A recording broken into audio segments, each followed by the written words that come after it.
Hello and welcome back to the Daily Thread. Today is Thursday, February 23rd, and I'm so sorry for everyone yesterday who generally gets this podcast through Apple Podcasts. I, by mistake, uploaded a 6-second version, just the intro of this podcast. It includes me, yes. When you told me it's posted, I saw, whoa, it's 4 seconds long. Oh, wow, that must be a quick I know. quick segment. And to be honest, I re-uploaded it, but it seems like Apple didn't update. So go ahead and listen to it on Spotify, or the Meaningful Minute app. Download the Meaningful Minute app, and you can listen to it there, or everywhere else, Google Podcasts, Amazon, wherever you get your podcasts. Just besides for Apple, I guess, because it didn't work there. But it was a great episode yesterday, and thank you for tuning in today to the Daily Thread. Okay, so yeah, obviously we discussed a lot yesterday about the seminary stuff. The seminary boondoggle. Yeah, and we got a lot of... It's a boondoggle. You know what a boondoggle is? You want to look up boondoggle? Listen. Yeah, listen. Could you give us look up the word boondoggle? Could he speak into the mic for the definition? Yeah. Is that mic working over there? You hear me? Yeah, sure. Yeah. All right. Boondoggle. You want to spell it? B-O-O-N. Boondoggle. D-O-G-G-L-E. Boondoggle. Yeah. Work or activity that is wasteful or pointless. That is what? Wasteful or? Pointless. Or pointless. Is that what you were going for? What's the second definition? It's got to be more than one definition. I don't know if that's what you were going for, Abba. Boondoggle? Waste money or time on unnecessary or questionable projects. There you go. Waste money and time. Waste money. People don't like to waste money. People like to waste money and waste their time. And I don't know. What was the feedback that you got? I didn't see any feedback because you guys don't share with me. A lot of people resonated with it. We got a lot of letters of people who experienced and I quote, Tisha B'Av type day yesterday, which is I was very uncomfortable. I was very uncomfortable with that parallel, with that analogy. Well, that's ridiculous. It's not something. First of all, yesterday you called the Yom Kippur. Now you're on Tisha B'Av? I'm not the one who's making this up. This is stuff that people Tisha are B'Av saying. Kind of day. A Tisha B'Av kind of day. All I know is supposedly girls were walking around school crying the whole day, waiting to hear their answers. Are you saying those girls? Are you saying they weren't eating a whole day? Is that what you're saying? That's a different problem. They weren't eating a whole day.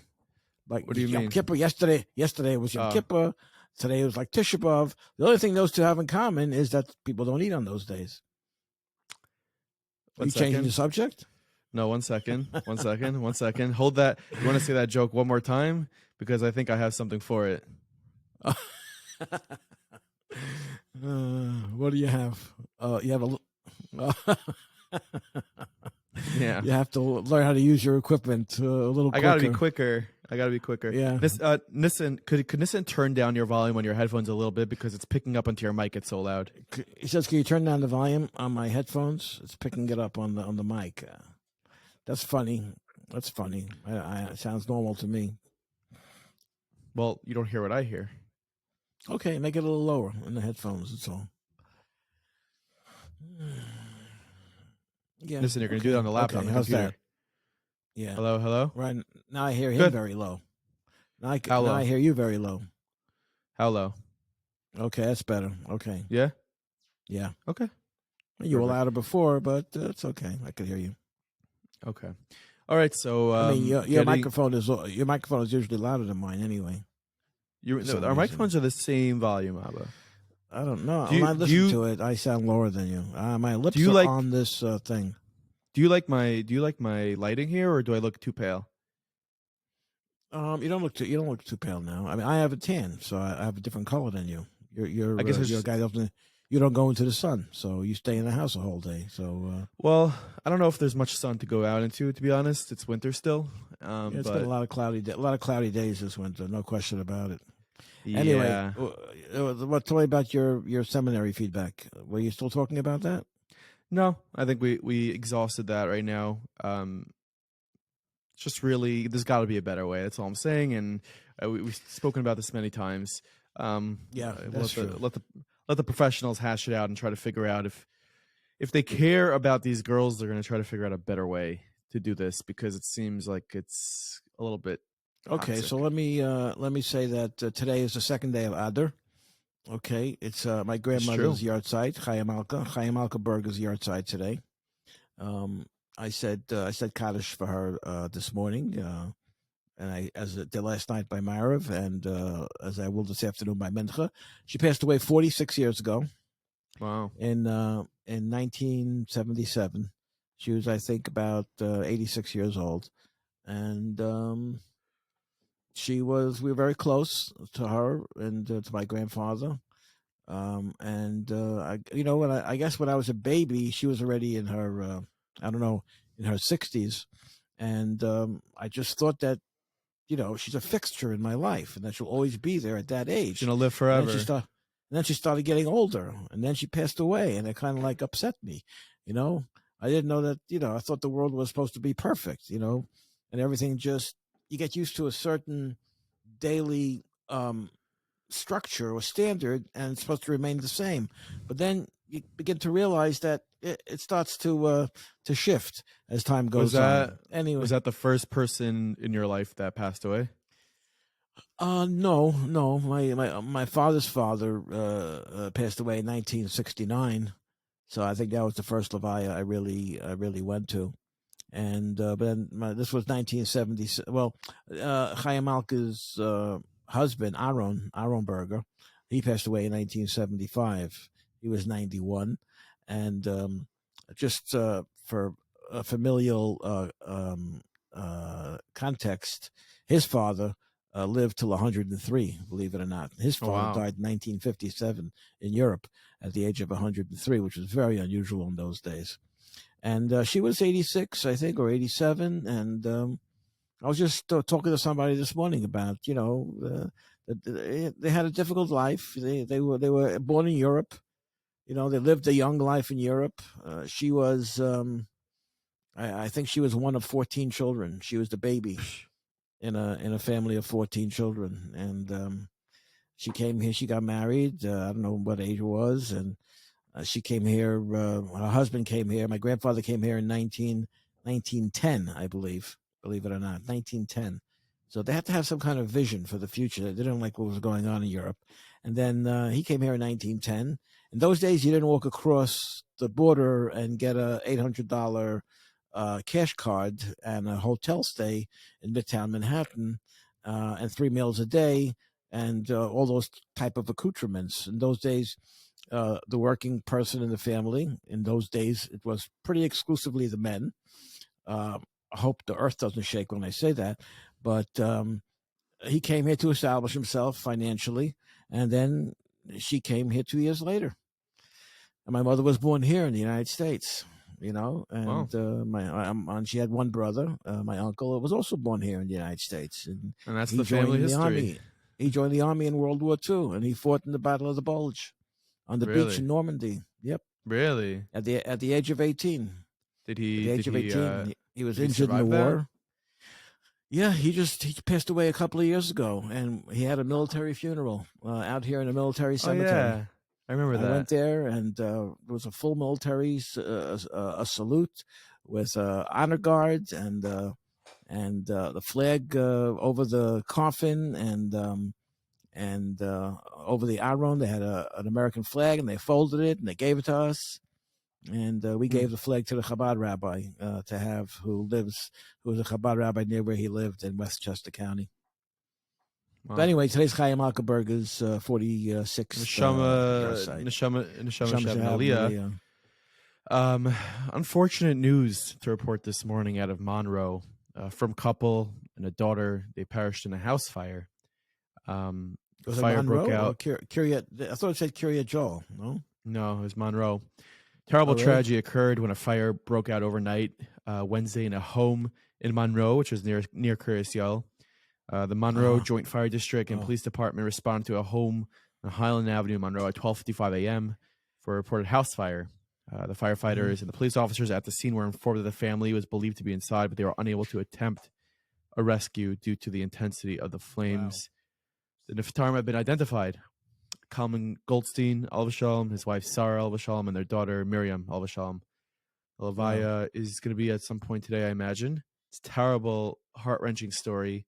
And then where I'm looking, there's a whole list of videos of the fire, which is kind of ridiculous, to be honest, because you're showing videos of people dying, which I think is crazy. And How did the fire start? Was it those buildings where it was like completely engulfed in flames? no, I think I it didn't was see it.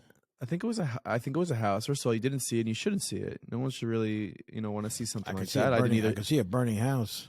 Yeah, but you kind of know that 3 Jews are killed in there. You know, I was talking to somebody about Where's the this morning. I knew. sensitivity? Where's the Actually, sensitivity? you're right about in terms of showing things that you should have covered a mace. Of course, I think that's what you're referring to. But this is not a uniquely Jewish thing. They weren't attacked because they were Jews. It was just a So, unfortunate event in which 3 people that happened to be from Jews died. But it was a unfortunate, tragic, natural event that I'm sure could some kind of deficiency in the electricity or the construction. Someone has to investigate, but it just happens to be. But you have to sound differently when someone when there's. If you hope you don't mind me saying this, of course, but you have to be able to differentiate when people are shot coming out of shul in Eretz Yisrael on Friday night, and when people die in a house fire. I'm not claiming to. why? I'm not being Why? insane because they didn't die, in the fire because they were Jews. There just happened to have been a fire in a But house. one second. The issue that I have with showing terrorist attacks, it's about human life being taken and you seeing that. And I don't think videos should be passed around lightly of a human I'm not life arguing. being taken. I agree with you. I'm not, whether I'm it's not an arguing attack, with you about that. whether it's an attack Rashi. or it's a natural disaster. Let me ask you a question. What do you chas I'm not. v'shalom want to You see? don't know. You are misunderstanding what I'm saying, and you're You trying to make an argument that you want to take a position in that I'm not even having with you. I think you are. I'm not even having this argument with you. You sure? I'm trying to say that when Jews are attacked because they're Jews is different than when, unfortunately, tragically, Jews die in a house fire. I know, and why are we discussing now? We discuss now because we are a Jewish radio program or a podcast with a far reach around the world, and the population, thankfully, is grown. Baruch Hashem. Nobody has tried to annihilate us like they did during World War II, where a third of the Jewish population was eliminated. So Baruch Hashem, the population is growing. Families are growing, unhindered, Baruch Hashem, and for the most part, freely. And you have to. All I'm saying is that you can't have the same tone of voice when there's a terrorist attack in Israel and when there's a house fire in upstate New York. And don't try to maneuver me into being insensitive, because I'm not. I'm not being insensitive. I'm trying to have a conversation with you, and Right. I think a lot of the listeners are going to be able to listen, think for a second, and distinguish one from the other. So can I hear your position, and I just would like to say that I want to clarify my position. And my position is that I have no issue with a fire. If you saw a video of a house on fire and no one was inside, okay, a house burned down. But with the fact is that the reality is that 3 lives were taken and 3 lives were lost in that house. You're showing a video of a house where a couple and a 7-month-old was in the house and no firefighters are able to get there. You're showing an awful, awful scene. Something that their family is going to have to see on websites. Something that they're it's. I don't think that's a different conversation than the one I'm having with you. That's a different conversation. Do you agree or disagree that it should? Are you paying attention to what I'm saying? I'm very much paying attention to what you're saying. You agree? Well, I 100% I agree. 150% I agree with what you're saying. But I'm just saying that there's a difference. Yes, in both circumstances, whether it's Neve Yaakov as an example in Eretz Yisrael a few weeks ago on Friday night, which now is in distant memory, where 7 people lost their life, and a house fire last night in Monroe where people lost their life. Yes, they have one thing in common: people lost their lives, and it's tragic. There's no debate about that. But when people are targeted by Arab terrorists because they're Jews, and when people die in a house fire, it's equally tragic, but the circumstances are far different. I don't think I can make it clearer than that. Do you understand what I'm saying down over there? Do you understand what I'm saying?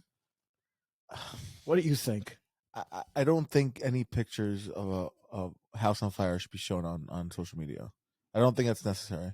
Being that there are people inside. I think we have a situation where something happened and we don't need more details about what.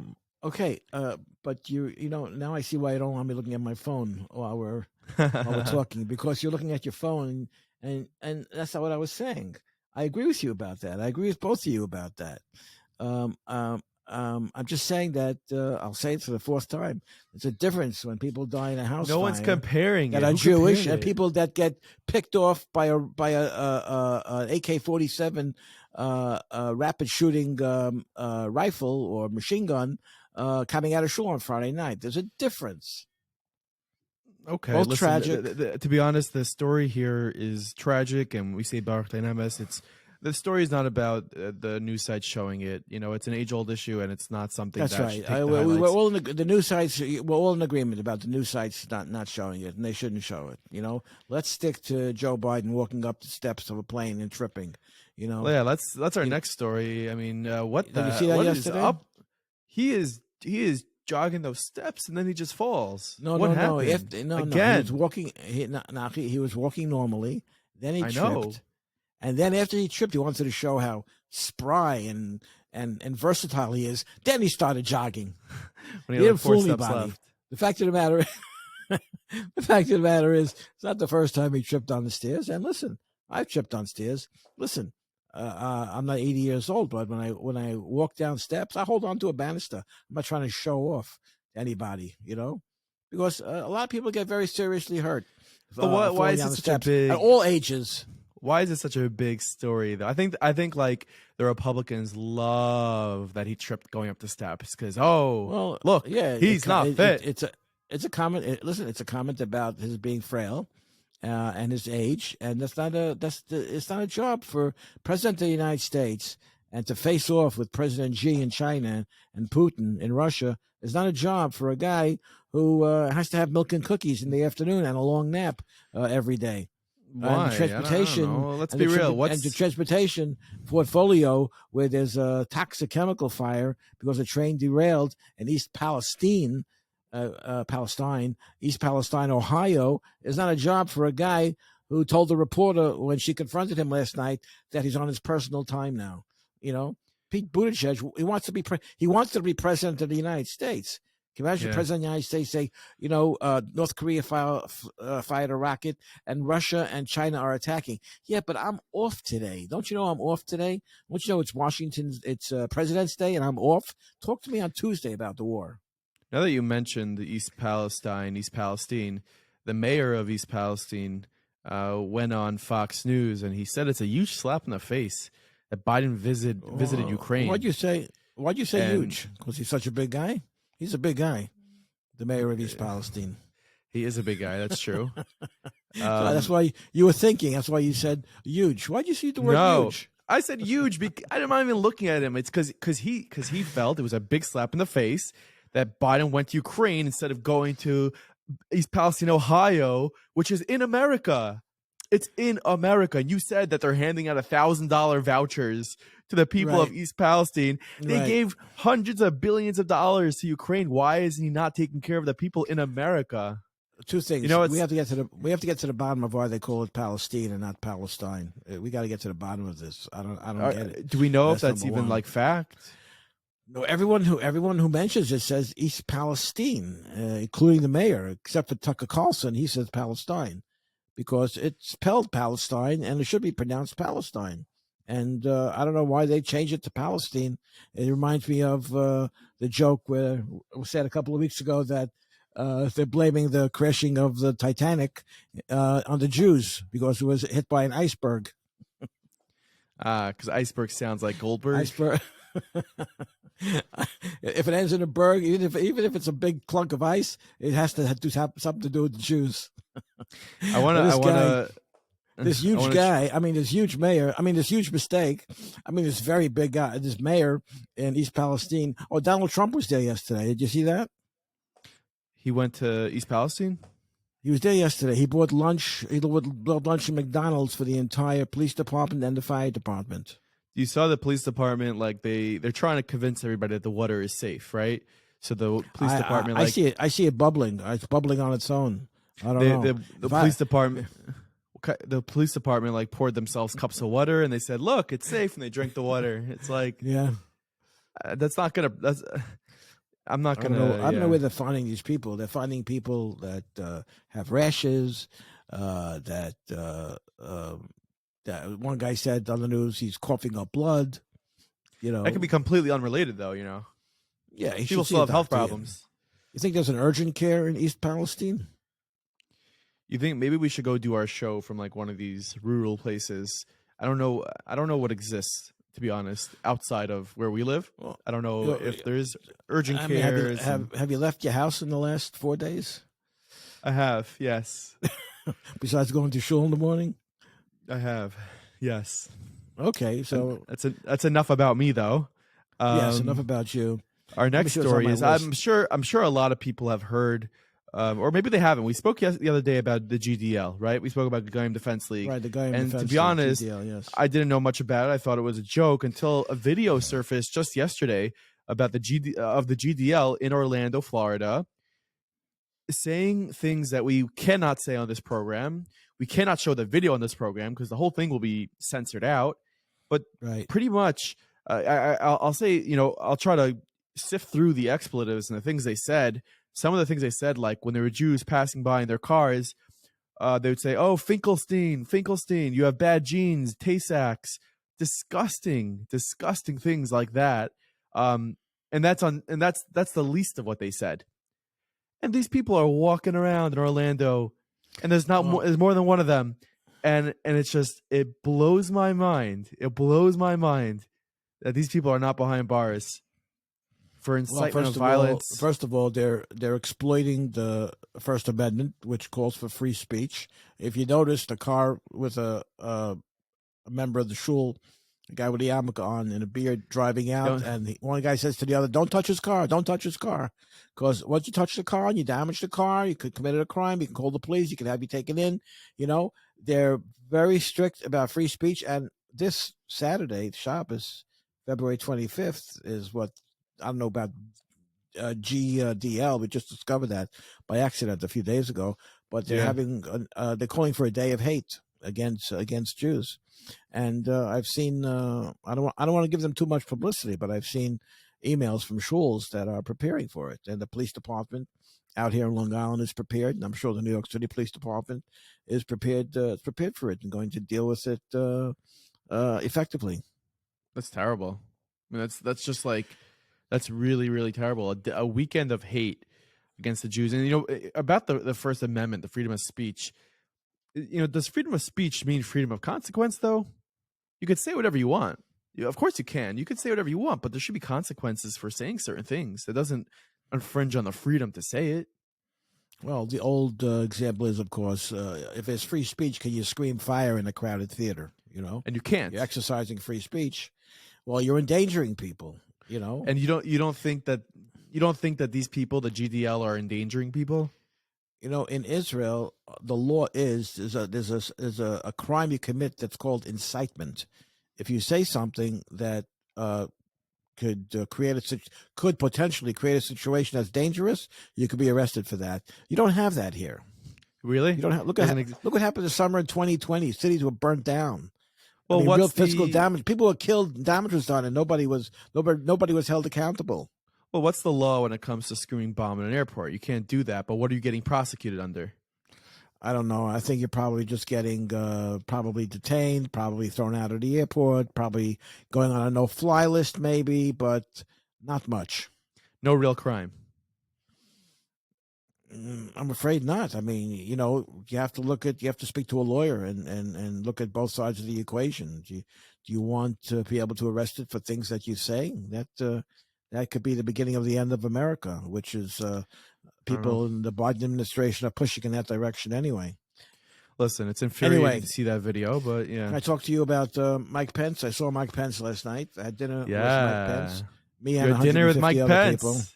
Me and Yeah. 150 other people. His book. He signed the book for us. Here it is. Psh, Mike there you Pence go. signature. There it is. A little Can higher, you a little see that? higher. Yeah, there we go. Okay. It There's the looks Mike like a Pence good signature, a good strong signature, something a president of the United States would be able to do. The name of the book is So Help Me God. And Mike Pence, he talked about a lot of things last night, but he talked about the call that he got from President Trump when Trump wanted him to be his running mate for the presidency. And of course, he had conflict with Trump over January 6th, which I'm not going to go into. But he said that he's always been very pro-Israel, and he believes that Judea and Samaria and East Jerusalem are part of the biblical land of Israel and belongs to the Jewish people, not from the Holocaust, but from the beginning of time, from the time that God created the world. And he says he's always voted very pro-Israel because before he was vice president, he was governor of Indiana, and before he was governor of Indiana, he was a member of Congress from Indiana, and he always took very pro-Israel votes. He says even some Democrats, because he voted in Israel's favor all the time, so even some Democrats used to ask him in the hallways of Congress, said to him, let me ask you something, Mike, how many Jews live in your district in Indiana that you're voting so pro-Israel? He goes, well, there are Jews there, not too many. I mean, they couldn't understand why he's voting so pro-Israel. Then the next question he says always was, by the way, what's your mother's maiden name? They thought maybe they couldn't figure out why this guy's always voting so pro-Israel. So they thought he might and then be he talked Jewish. about now just one more quick story because I know we have to speak about Parshas Terumah and then we can lock it up. But he talked about, of course, moving the embassy, which he says that he played a big part in moving the U.S. embassy from Tel Aviv to Jerusalem. He said Trump called him and said, I want to move the embassy from Tel Aviv to Jerusalem, which is on in part of the law in the United States. So Pence said to Trump, okay, do you want me to call the State Department? Because they said it would take 10 years and cost $1 billion to move the embassy. He says, no, don't call the State Department. Speak to David Friedman. He knows real estate. Ask him what he thinks we should do. So Pence says he called Friedman up and said the president says to move the embassy from Tel Aviv to Jerusalem. And Friedman said to Pence, do you want me to call the State Department and get it in the works, to the move in the works? The president said, no, just make it happen. So it took like 4 months, and it was $700,000, and they moved the embassy to a property that still exists today in a different part of Jerusalem that used to be a consulate. And the embassy is, Trump knew how to get things done, whether it's ordering lunch from McDonald's, for the fire department and the police department in East Palestine. And if you see the video of him in McDonald's, he says he doesn't have to look at the menu. He knows the menu very well. He knows the menu by heart. He loves McDonald's. So, that much for that. So that was a very interesting evening. Before we get to Parshas Terumah and wrap up this episode, someone on our daily thread phone sent us last night a picture. And this is a billboard that is right off of the Prospect Expressway, right outside the Battery Tunnel. And it's a picture, and I'll put the picture on the screen. It's a billboard, a big billboard of the Lubavitcher Rebbe. It says, "Let's welcome Mashiach with more goodness and kindness." Lubavitcher Rebbe, Menachem Mendel Schneerson, 1-855-770 KIND, the Lubavitch Women's Organization. And it's a big billboard.